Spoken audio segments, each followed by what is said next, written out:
In the first steel town in Pennsylvania, there was nothing much to suggest that she would become one of the most eccentric and exciting stars of her day.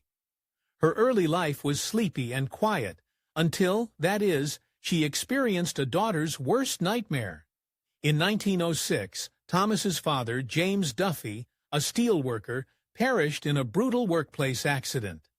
Thomas was just 12 years old, and she and her siblings were now fatherless. Scrambling to make ends meet, her mother, Rena, uprooted the family to McKees Rocks, Pennsylvania. While there, the matriarch worked long hours in a factory, and Thomas mostly grew up with her grandparents. Still, it wasn't enough. Soon, Thomas had to sacrifice even more. Just as soon as she turned 15, Thomas dropped out of school to take up a full-time job and help support her family. Although the young girl may have dreamed of stardom even then, her job weren't nearly as glamorous as her fantasies, and she often worked for pennies a day selling fabric out of department stores. But as it happened, this was a date with destiny. From a young age, Olive Thomas was an absolute looker. As one of her friends later noted, the beauty of Olive Thomas is legendary. The soon-to-be starlet had the loveliest violet blue eyes, framed by famously long and dark eyelashes and set off by her pale skin. In other words, it didn't take long for men to start noticing Olive. It was just that they were often the wrong men. The same year she quit school, the 15-year-old Olive met Bernard Thomas, a local resident of McKees Rocks. They were young, eager, and made an extremely stupid decision. Thinking herself in love and desperately sick of going it alone, Olive married Bernard in 1911 when she was just 16. Needless to say, this couldn't end in any other way but disaster, right? The newlyweds were so green and inexperienced, they actually spent their first days of marriage living with Bernard's parents, although they did eventually move into their own apartment. For a while, Olive was happy as Bernard went off to work for a car company, and she mostly stayed back and took care of the home. Then, in a blink of an eye, it all went sour. The teenage Olive might have thought she knew what she wanted when she married Bernard, but it quickly became apparent that the life of a household wife would never satisfy her. Her response was swift and brutal. She up and left Bernard, moving to New York in 1913 to try her hand at being a model. Only she hadn't heard the last of him. It took up until 1915 for Olive to obtain a divorce from Bernard, and time hadn't made either of the ex-lovers any kinder to each other. Bernard's grounds for divorce were desertion and cruelty, and he later all but called Olive a gold digger who was too concerned with luxury and improving her station to save their marriage. But you know what? Olive went off and proved him right. In 1914, just after moving to New York, Olive made a scandalous name for herself. Not only did she get her brand out there after winning the Most Beautiful Girl of New York contest, but she also started working as an artist model, posing for the likes of many influential people of her time. Early in her birthday suit.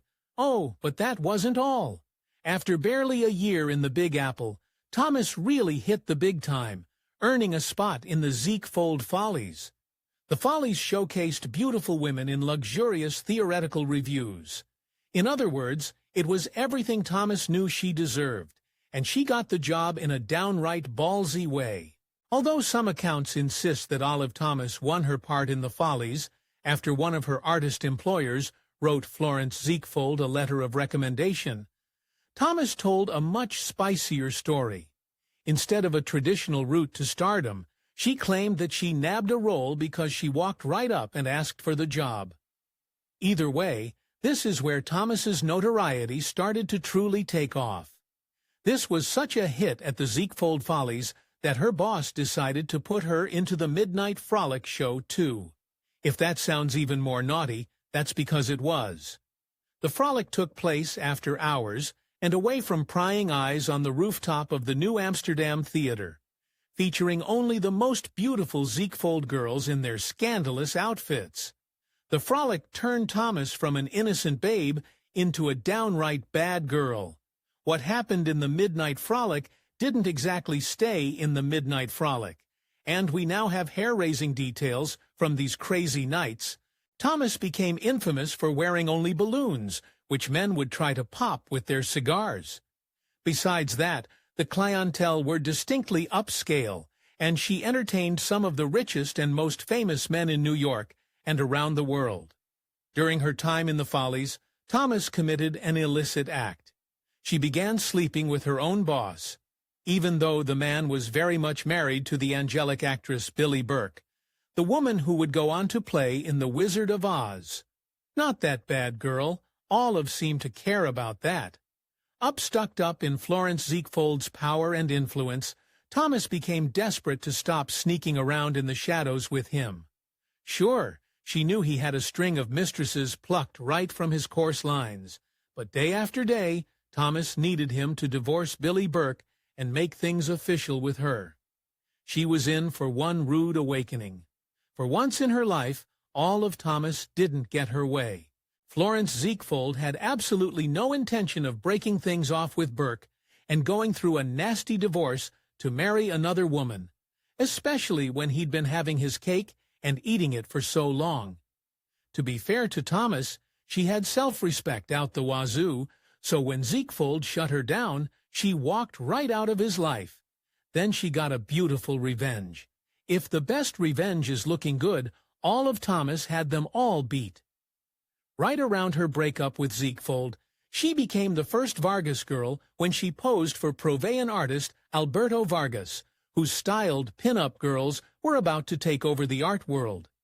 In his now famous portrait, Memories of Olive, Thomas stands naked from the waist up, sensually smelling a flower. When Ziegfeld saw the portrait, his reaction was very odd. Although Vargas refuted the rumor that Ziegfeld was the one who initially commissioned the painting, Ziegfeld did something much weirder with it.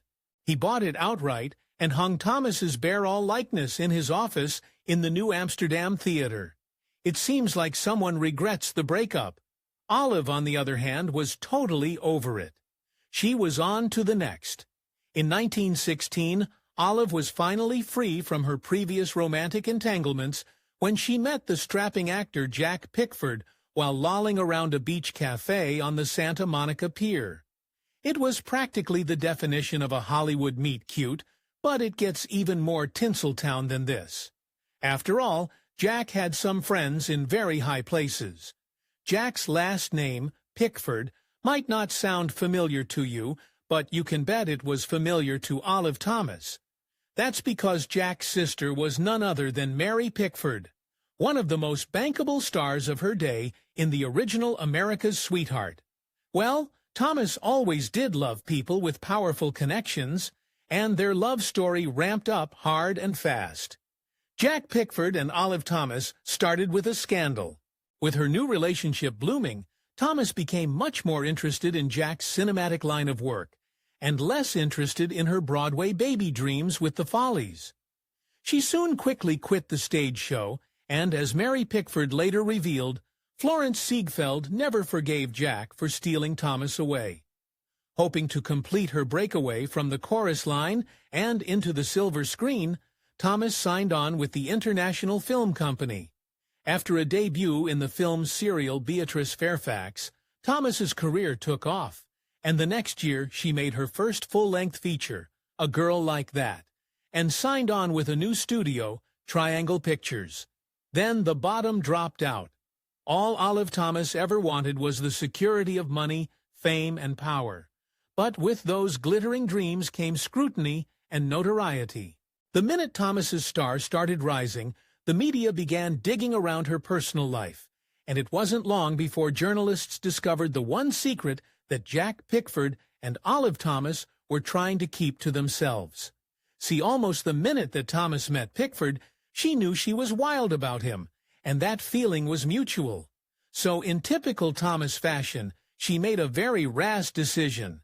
Just weeks after meeting in late 1916, the pair logged in October, but had kept it hush-hush from the public, because Thomas didn't want anyone to think she was riding into stardom solely on the famous Pickford name. Well, The secret didn't last long, and their relationship became common knowledge, but behind the scenes, they were hiding much more scandalous behavior. Thomas and Pickford likely thought their hasty wedding was the epitome of wind-swept romance, but that day had a darker side. The newlyweds didn't just keep the wedding a secret from the press, they also didn't tell their families, and the only person present that day was fellow actor Thomas Megan, who needed to be their witness.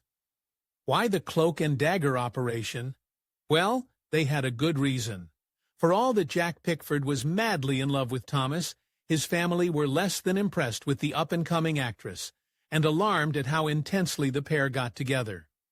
Jack's famous sister, Mary Pickford, though somewhat sympathetic to the girl, admitted, "I always thought of them as a couple of children playing together." Still, even rambunctious children couldn't get as wild as Jack and Olive. The two lovebirds became infamous around Hollywood for their untamed love, as well as their untamed love for a party, even by Tinseltown standards. Rumors swirled that Thomas became addicted to illicit substances, and that she and her husband participated in wild parties with champagne and illicit substances in their spare time. That is, when they weren't making up and breaking up every other day. Probably rumors, maybe, but there's also eyewitness accounts. Thanks to Mary Pickford and her equally powerful husband, Douglas Fairbanks, Olive Thomas had access to the notorious Pick Fair, the couple's enormous party pad estate. Screenwriter Francis Marion often saw Olive and Jack over at the family home, and described them as the gayest, wildest brats who have ever stirred the stardust on Broadway. Although Marion noted their talent and undeniable love for one another, she also noted that they were much more interested in playing the roulette of life than the concentration of their careers. Unfortunately for Thomas, she eventually made the wrong gamble in this roulette, and the consequences were utterly devastating. After all of that, Olive and Jack were deeply in love. Their marriage had a cruel problem behind bedroom doors, namely that Jack Pickford had been unfaithful in even the short years they had been married.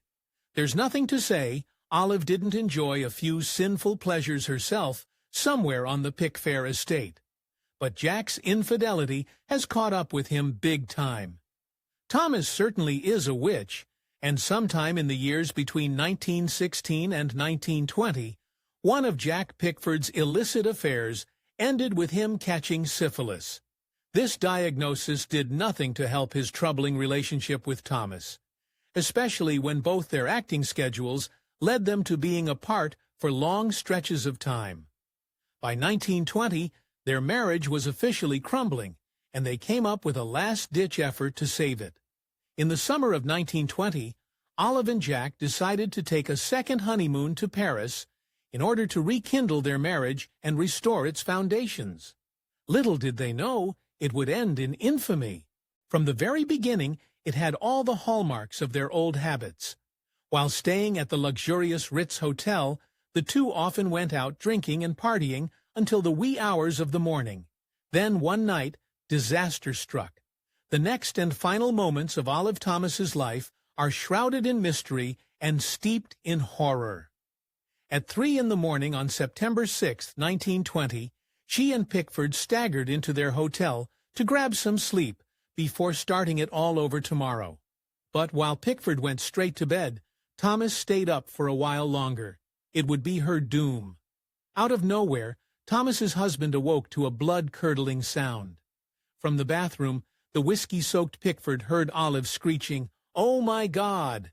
and he rushed inside to see what was the matter. The still tipsy and upset Thomas begged her husband to find out what was in the bottle that she had just drank. As Pickford recalled, "I picked it up and read poison." Then the details began to fall into place. While ambling around the hotel room, Thomas had gone to the bathroom cabinet and tried to drink either water or a sleeping tonic. Instead, in cruel irony, she had picked up Pickford's external medication that he was supposed to apply on his painful syphilis sores and ingested it. The mercury solution was potentially fatal, and in an instant, Olive Thomas's world spun and exploded. As soon as Pickford got a grip on what was going on, he rushed his wife to the American hospital in the suburb of Paris. For nearly a week, Thomas stayed in the hospital and fought for her life as the mercury ravaged through her body. Yet outside the hospital walls, a different and perhaps more scandalous battle was raging. Mercury newspaper in America and beyond fixated on Olive Thomas and the circumstances around her poisoning. Some of the theories were incredibly dark. Many publications suggested Thomas had tried to harm herself after finding out about Pickford's infidelities, while others claimed the attempt was because Pickford had given her syphilis. While Olive Thomas grew weaker in bed, she had finally become one of the first Hollywood scandals. At the beginning, doctors hoped, beyond hope, that the actress would make a miraculous recovery, and she was alert and awake for most of her stay in the hospital. According to Pickford himself, his wife kept calling for him, and he never left her bedside if he could help it. But even as Thomas fought harder than she ever had in her life, the medics suspected the end was near. As the hours turned into days, Olive Thomas took a heartbreaking turn. Although she was conscious, the mercury was nonetheless destroying her internal organs all the while, and eventually the doctors discovered the poison had paralyzed her kidneys. It was the end for the beautiful Olive Thomas, and it was as ugly as it was tragic. During the last 12 hours that Thomas was alive, she survived only by hypodermic injections, yet had never had an epiphany about her mortality. Watching from her bedside, Pickford said he knew the exact moment she was slipping away. But the actress's last words were gut-wrenching. When Pickford asked how she was feeling, Thomas only replied, "Pretty weak, but I'll be all right in a little while. Don't worry, darling." An hour later, she passed on, leaving devastation in her wake. Don't forget, if you've enjoyed this story or stories alike, make sure to show some love by subscribing and liking this video. Stay tuned for some more informative and exciting stories like this one.